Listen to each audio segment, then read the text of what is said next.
Hey guys, Nak is back and welcome to my Payday 2 review.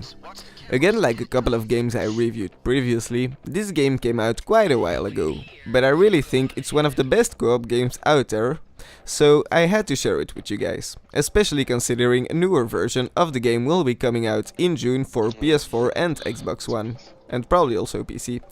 So Payday 2 is a co-op first-person shooter with heists and robberies, and it's brought to us by Overkill Software, who themselves are a part of Starbreeze Studios. It came out on PC, PS3 and Xbox 360, and as mentioned, it will be coming out on next-gen consoles in June. You can find it on G2A on PC for under $10, links in the description. So what is Payday 2 exactly? In one phrase, it's a robbery simulator with friends. The game is made out of different heists and robberies that you can play on different difficulties. The base game comes with around 15 heists I think, but it has incredible replayability because of the different difficulties. And a ton of small DLC for a low price came out since then, if you're looking for more. The difficulties go from normal to Death Wish, and the enemies, number of enemies and payout gets higher depending on which difficulty you take. You can also take on pro jobs on different difficulties with better payouts, but no retries. Now, all jobs consist of 4 people, controlled by AI, your friends or anyone else, and almost every job is possible to do without being seen to get a stealth bonus on your next job. And this is where the game shines for me personally. Stealthing a mission is so satisfying, and the AI is very reactive in a good way. Sometimes the AI bugs a bit, but since you can retry most missions instantly, that doesn't really matter. For the most part, I think the AI does their job really well. You can also do it solo if you're a real badass, but the only problem here is that the AI partners will only engage once you get caught, so they won't help you take money or jewelry. The levels are also really well designed, and they range from jewelry store to pier and passing by hacking job. And this is a good thing since you'll be playing every job more than once, trust me. There is also a leveling system with masks, weapons, attachments and perks to unlock.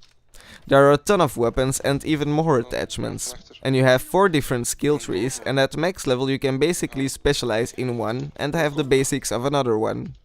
The perks go from picklock a safe to more damage with a specific weapon and passing by better crowd control. There are a ton of things to unlock and you can respec your skill points, so that gives a ton of replayability too. But the best thing in this game is the co-op. This game is made for co-op from when it first saw daylight. You can play every job with 3 other friends, and that's where it gets really fun, since random will not stealth a lot. You can find out everything with your friends, and once you get it down perfect and everyone knows what to do, you really feel like a mastermind. At times it feels more like a strategy game than a heist game. And it's weird, but that's a good thing, since for once the stealth mode, or whatever you want to call it, isn't boring and linear in my opinion. Don't get me wrong though, the game becomes an insanely fun shooter if you get spotted. The music is amazing and always kicks in at the right moment for good momentum. The sound and handling of the weapons is also amazing, and I actually thought of this game while playing Killing Floor 2. Both games are great co-op games with a ton of replayability. The gunfights get really hard really fast. The first time on normal you'll probably think, what the hell, so many cops? And after a while you'll try out Death Wish for the first time and die a miserable death.